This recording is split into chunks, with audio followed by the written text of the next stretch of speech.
Hey guys, how you doing today? It's like actually really early morning right now. I don't usually make a video around now, but I've been having a back and forth with somebody in one of the comment sections, in my comment sections on one of my videos, with a fellow named Gouky. I hope I'm pronouncing that correctly. Gouky, Gouky, um, who is essentially coming at me with all the kind of classic capitalist propaganda stuff. And it has gotten to a point now where it's just actually going to be easier for me to make a video responding. And that's just kind of who the person I am. First of all, Gouky, no hard feelings or anything here, bud. Like when we're going back and forth like this, just so you know, like this doesn't translate very well into text, but like I'm not like coming at you and railing at you, right? Like what I'm saying is what is real and what is true, and this is how I talk.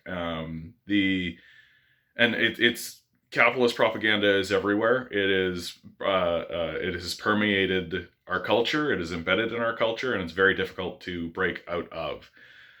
You have said things to me like capitalism is a voluntary system, so that tells me that you are pretty deep in it, right? Like you're pretty deep into the capitalist propaganda if you're telling me that capitalism is a voluntary system. It strictly is not a voluntary system, right? Like you require food, right? Like you require food. That's a natural law. Like that's a law that's built into the universe itself. You need food to live. You don't just get given food, right? Food isn't readily available to you. You can't just go get food. I mean, you used to be able to, right? When the forests were accessible to us, when we used to have more accessibility to that. But one of the great arguments of civilization is that it creates better systems, more efficient systems to be able to deliver food to us in safe ways. However, this food that this system produces, the system of capital produces, is withheld from us. You don't just get it, do you? You don't just have food, right? And if you feel like you shouldn't just have food, then that's a bit of a Stockholm Syndrome problem, if you ask me, right? How is the system more superior to simply foraging in the wild? Like if the whole point of the machine, the whole point of the system is that it provides the necessities of life to us more easily than we could secure on our own. And now, because of how the capitalist system works, it owns everything. So you can't actually develop or exist on a parcel of land because that land has been monopolized. And that was the final question that really tipped me into making this video. Okay, so to finish up this point, right? You don't just get food given to you. You don't just get shelter given to you. You have to sell yourself, right? And where do you sell yourself? Well, you sell yourself on what we call the market, right? And we pretend as though this market is open and free and anybody can do anything on it. But the reality is that it has been dominated by a small group of monopolists or billionaires or corporatists or oligarchs, whichever term you prefer.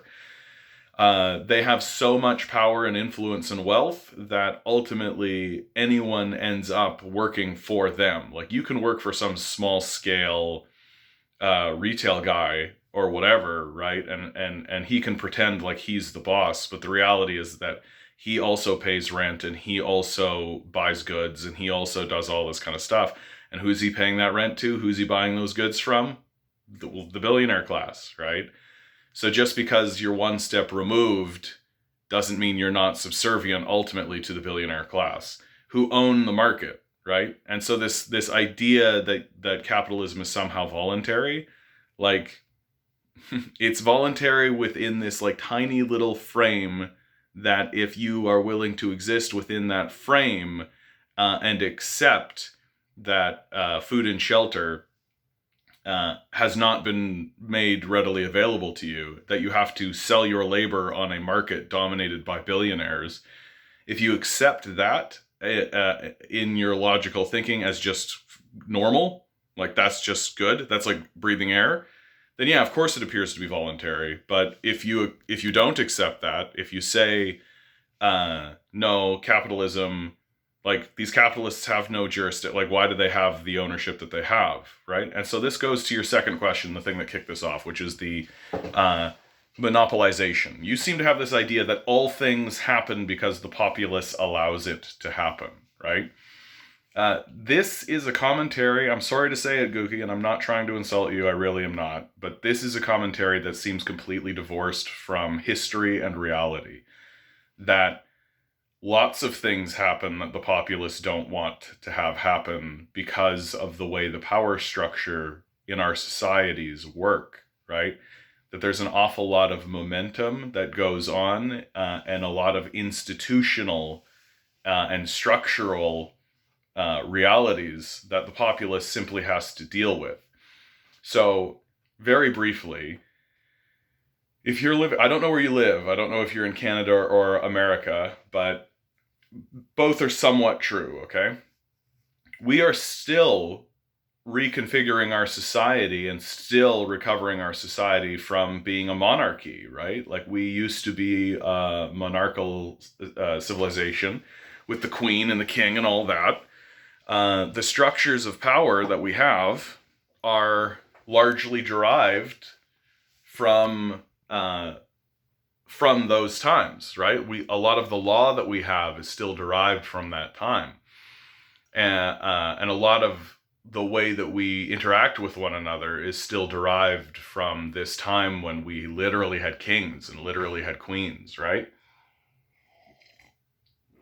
And so a lot of that institutional power still exists within the structures, and we have improved them over time by making them more democratic, by creating a way for the populace to actually interact with these institutions.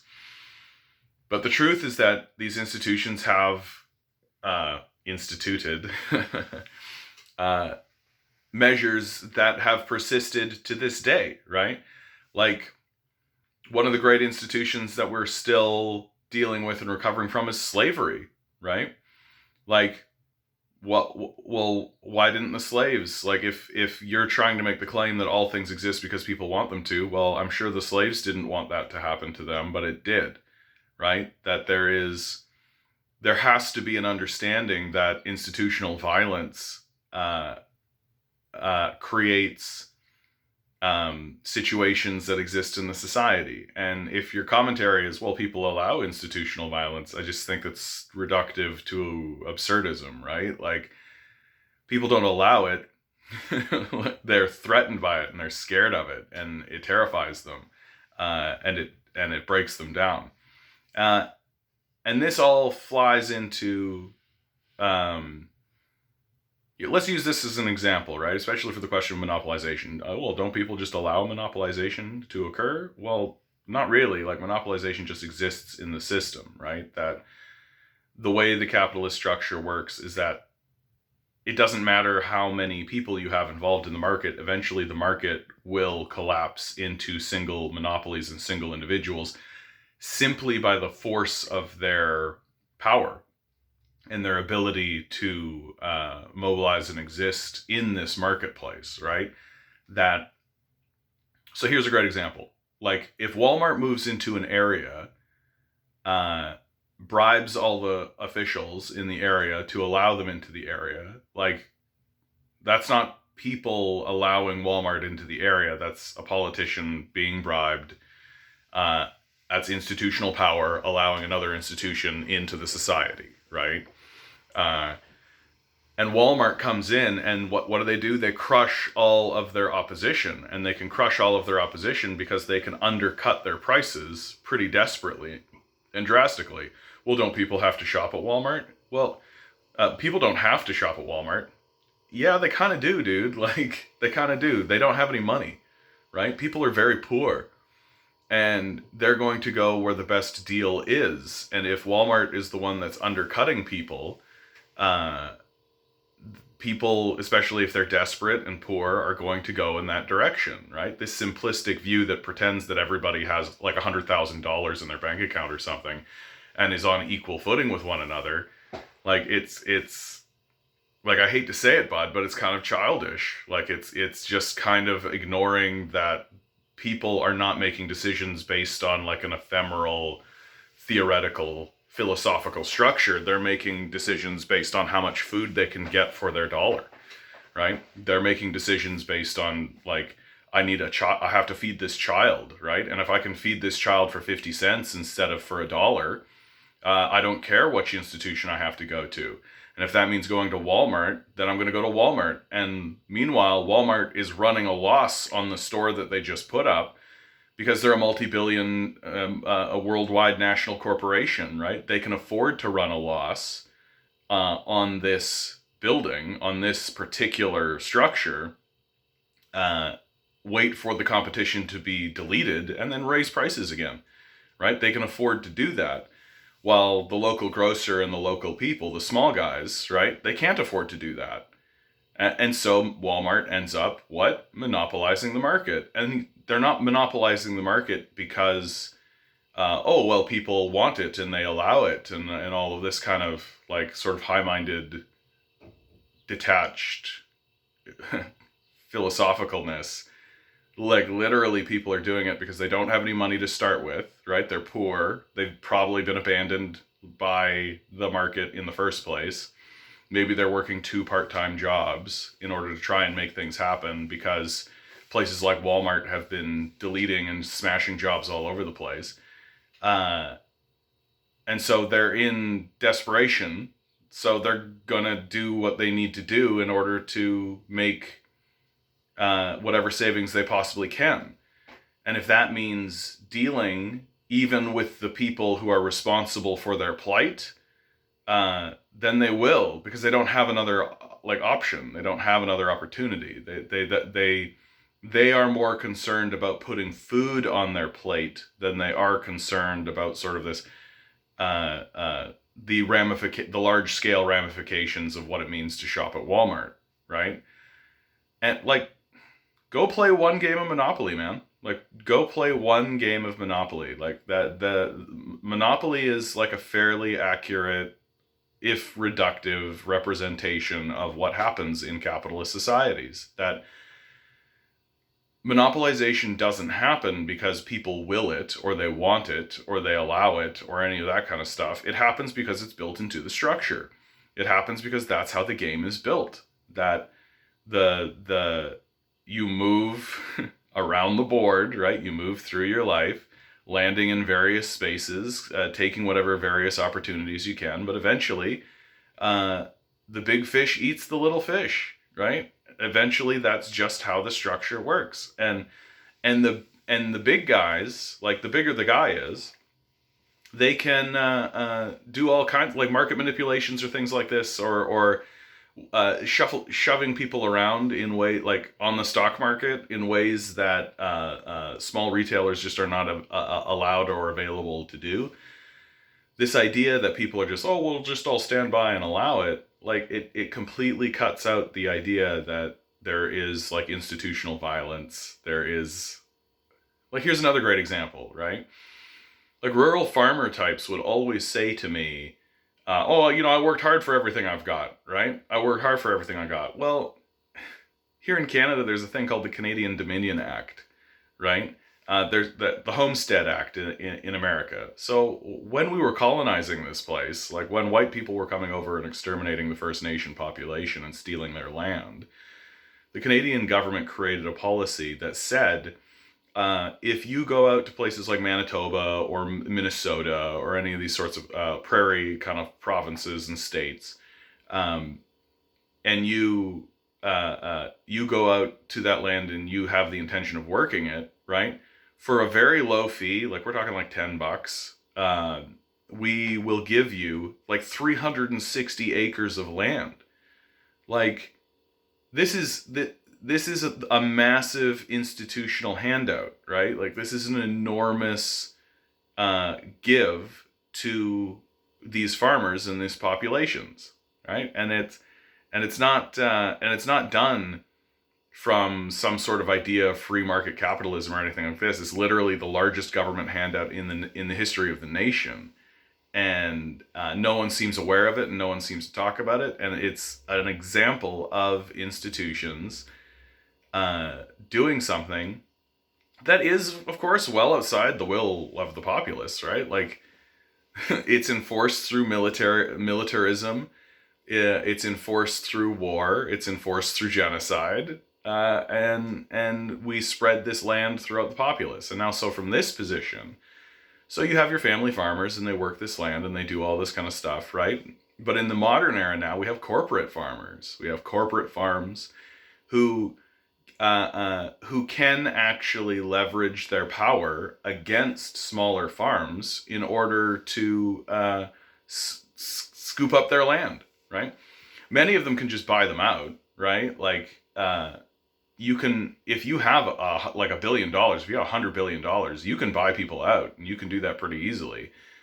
But if you've got a farmer who's not willing to sell when you really want his land, well, you can do all kinds of things against him. You can cause all kinds of problems for him, right? You can buy up all the property around him. You can buy all the businesses around him and stop selling to him, right? You can do all kinds of stuff to run this guy out of business.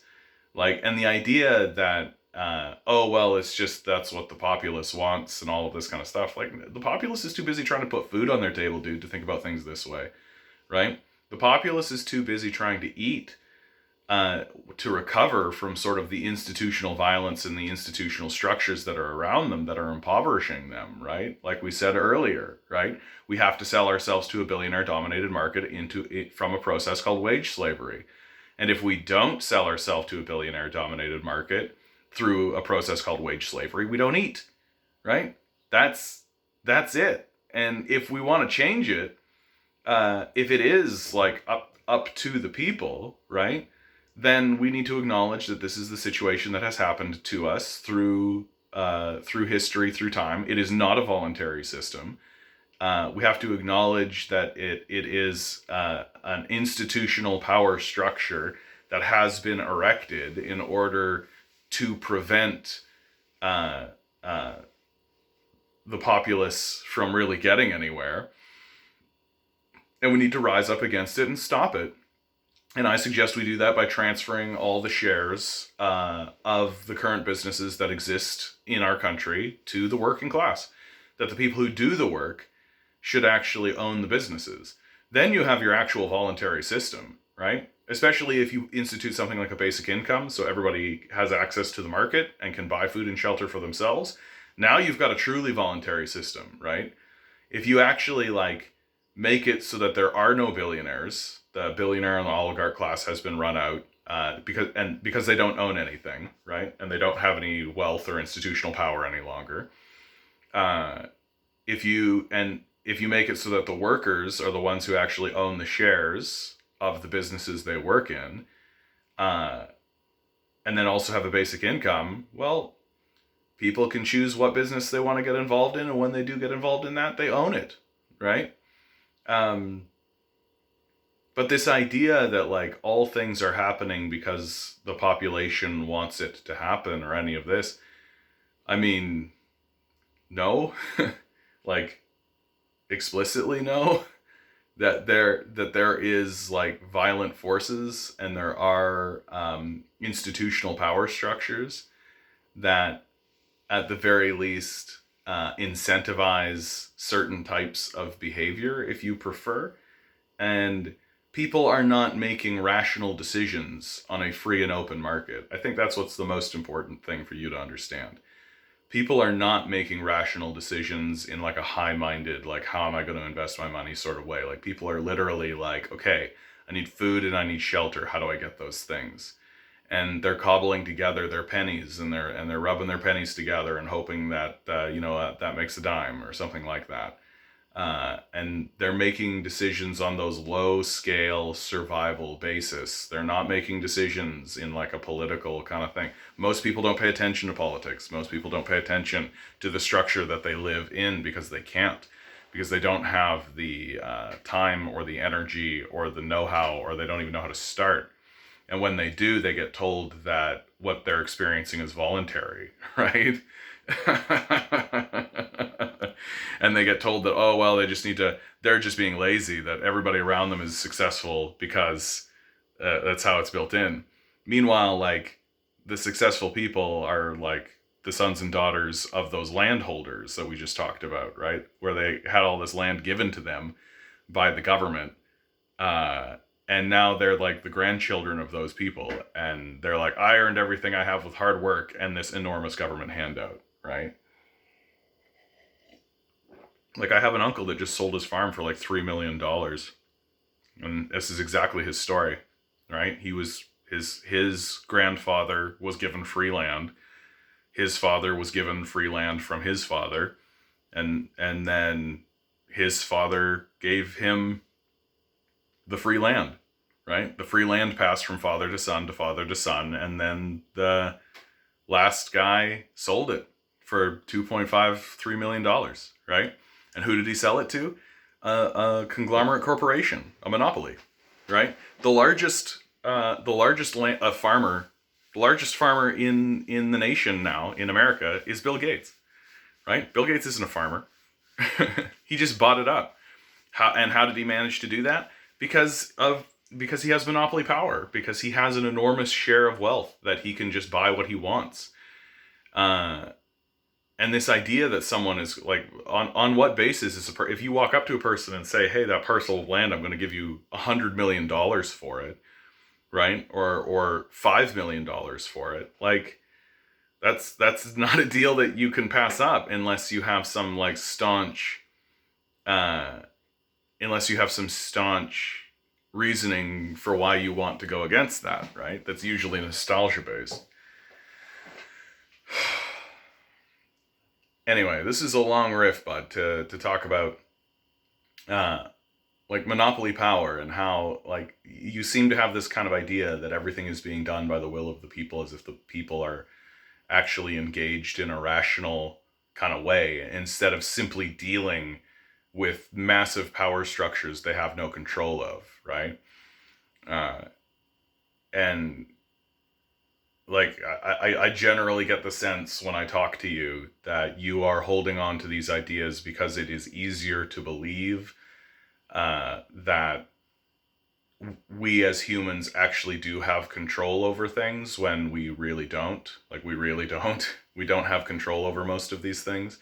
And when we come together to discuss what we can change and what we can do, we have to struggle against institutional power. People who have power not because they are well-spoken or intelligent or well-read or they understand anything, but people who just have a lot of money because their family was given a lot of money by powerful governmental forces who are in the middle of a genocide, right? Like, that your position of like, well, all things happen because the populace want it to happen. Well, the First Nations populace likely didn't want to experience a genocide, right? The African American population likely didn't want to experience slavery, right? So, and like, chances are very good, like the white populations of England and France and Spain, like they probably didn't want to do any of that either, but they find themselves, like, this is the horror show, right? Like, that we come to realize that what happens is poor people who have nothing else going on in their lives join the military because they have no other options, and it's this or die in the street, because capitalism withholds food and shelter from them. And then they get told by the people who are providing their food and shelter to go exterminate these people over here, right? Why? Because the food and shelter is being withheld and they have no other opportunity. And if we want to, like, and we can change it, we can change this. Like, it just requires an admission that the system has failed and it doesn't work and it's unreformable. And it will require a full-scale shifting of shares away from the capitalist class into the hands of the workers, in order to eliminate the capitalist class completely and dismantle capitalism, because it is a system that cannot work, does not work, has never worked, unless you consider mass-scale genocide, slavery, nuclear bombardment, child labor, like, the list goes on and on and on and on and on. And yet you seem to be affronted because communism didn't cure like some base racism and there was a famine, right? Don't get me wrong. The Harlem Door is an atrocity without a doubt, but so was the Irish potato famine, right? So was the Holocaust. That's a capitalist atrocity right there. So was the nuclear bombardment of Nagasaki and Hiroshima, right? So was Vietnam. So was Korea. So was Iraq. So was Libya. Libya is a modern day atrocity. So is Yemen, right? Like these are modern day atrocities that rest squarely at the feet of capitalism and absolutely dwarf anything that communism has ever done by large margins, by large margins. And you seem tied up in the idea that that this is all somehow voluntary and that people that ultimately all things, like, it is fundamentally true that yes, ultimately all things do rest in people in like a very, very, very, very basic way. But if you pretend as though there aren't large scale institutions and there aren't large scale agendas and there aren't like hegemonic power structures and vassalization and like colonization and any of this, if you pretend like none of this is happening, then you just don't have a rational grip on what's going on. And if you pretend as though, a $600 billion corporation can't come in and absolutely wipe people out and monopolize the market, then you're not really living in reality. Like, really. And again, I'm not trying to insult you. I'm just trying to tell you the truth that, like, if you have an open and free market, and one guy has $600 billion and you have a bunch of other players and they all have, let's be generous, $1 million, well, the guy with $600 billion is going to wipe him out. And he can wipe him out pretty easily, right? Just do exactly what the thing they are doing, and run on a loss, right? You have $600 billion. You can run on a loss. Undercut them completely so that the desperate people buy from you because they need to put food on their table. They need to feed their children, and they're going to do it the cheapest they possibly can. And so you undercut them, you destroy your competitors completely, wipe them out of the market, monopolize the market. And then once they're gone, you just raise prices back to either normal or you just jack them right up, right? This is exactly what's happened in Canada. This was exactly Galen Weston's strategy. He did exactly what I'm talking about. He took big giant box stores, put them in neighborhoods, bribed public officials in order to act like this is a good thing, and just wiped everybody out, right?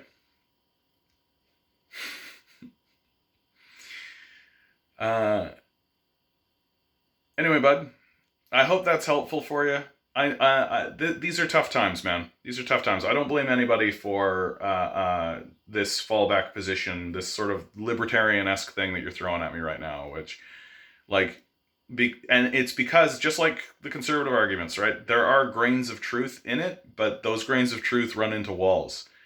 And if you don't acknowledge that, like, it only goes so far, or at the very least, like, if you don't acknowledge that, like, yeah, people have the power, but that there are obstacles and that those obstacles are entrenched in our history and and it's understandable that people cannot overcome them, or that they are obstacles to be overcome. Like, I think that's the fundamental disagreement that we are going to share, right? That, like, places like Walmart and like these big corporations aren't your friends. And in fact, they're an impediment to the growth of humanity. They're in our way. They're not our friends. They're not helping us. And we can be rid of them.